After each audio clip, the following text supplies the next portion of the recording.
সাধারণত কোনো খাবার গ্রহণ করার পর আমাদের শরীর সেই খাদ্যের শর্করাকে ভেঙে গ্লুকোজে রূপান্তরিত করে।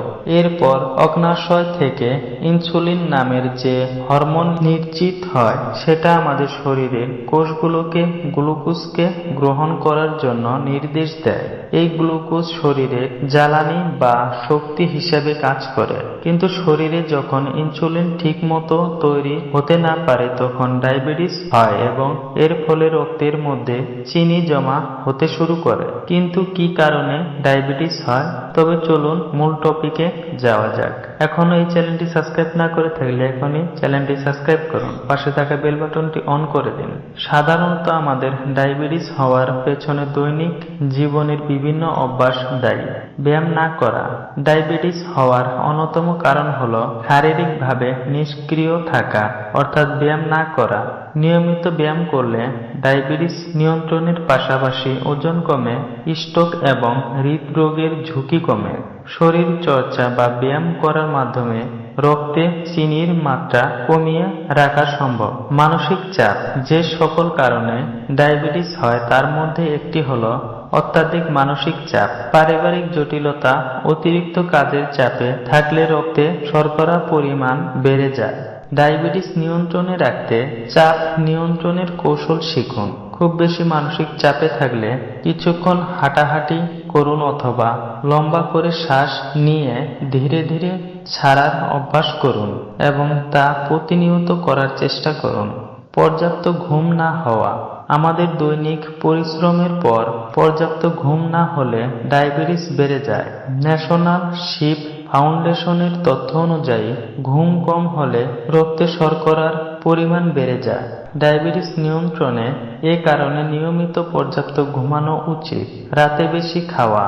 গবেষণা বলছে রাতে বেশি খাওয়ার পর ঘুমাতে যাওয়ার ফলে রক্তে শর্করার পরিমাণ বেড়ে যায়। এক বেলা পেট ভরে না খেয়ে পরিমাণে অল্প অল্প করে বিরতি দিয়ে খাওয়া দরকার। সকালের নাস্তা না খাওয়া। সকালের নাস্তা দিনের খাবারের মধ্যে সবচেয়ে গুরুত্বপূর্ণ। গবেষণায় দেখা গেছে যেসব ডায়াবেটিস রোগী সকালের নাস্তা এড়িয়ে যান তাদের রক্ত শর্করার পরিমাণ বেড়ে যায়। বিশেষজ্ঞরা সকালে নাস্তায় ডায়াবেটিস রোগীদের নিয়মিত ডিম, মাশরুম, টমেটোর মতো কম কার্বোহাইড্রেট যুক্ত খাবার খাওয়ার পরামর্শ দিচ্ছেন। বিকল্প মিষ্টি। 2014 সালে নেচার জার্নাল একটি গবেষণা প্রকাশ করে। গবেষণায় বলা হয় বাজারে যেসব জিরো ক্যালোরি নামের বিকল্প চিনি পাওয়া যায় তার প্রায় সবগুলোতেই অতিরিক্ত সোডা পাওয়া গেছে, যা রক্তে শর্করার পরিমাণ আরো বাড়িয়ে দেয়। চিনির পরিবর্তে চা বা কফিতে বিকল্প চিনি বা আর্টিফিশিয়াল সুইটনার ব্যবহার করা থেকে বিরত থাকতে হবে। চাইনিজ খাবার। চাইনিজ খাবারে রয়েছে অনেক বেশি ফ্যাট, ক্যালোরি, সোডিয়াম, কার্বোহাইড্রেট, যা দেহের সুগারের মাত্রা অনেক বেশি বাড়িয়ে তোলে। বিশেষ করে অরেঞ্জ, সুইট অ্যান্ড সাওয়ার ধরনের খাবার ডায়াবেটিস রোগীদের জন্য অনেক বেশি ক্ষতিকর।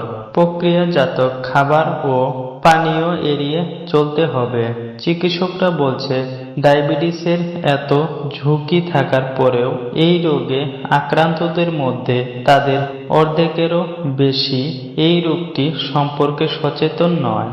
তবে জীবনযাপনের ক্ষেত্রে কিছু নিয়ম নীতি মেনে চলে অনেক ক্ষেত্রে ডায়াবেটিসকে প্রতিরোধ করা সম্ভব। তাই ডায়াবেটিস নিয়ন্ত্রণ রাখতে ভালো বিশেষজ্ঞ চিকিৎসকের পরামর্শ মেনে চলার চেষ্টা করুন। জনকল্যাণ স্বার্থে অবশ্যই এই ভিডিওটি শেয়ার করুন এবং ভিডিওতে নতুন হয়ে থাকলে এখন চ্যানেলটি সাবস্ক্রাইব করুন। আপনার কাছের মানুষদের সুস্থ রাখুন এবং আপনি সুস্থ থাকুন। ধন্যবাদ।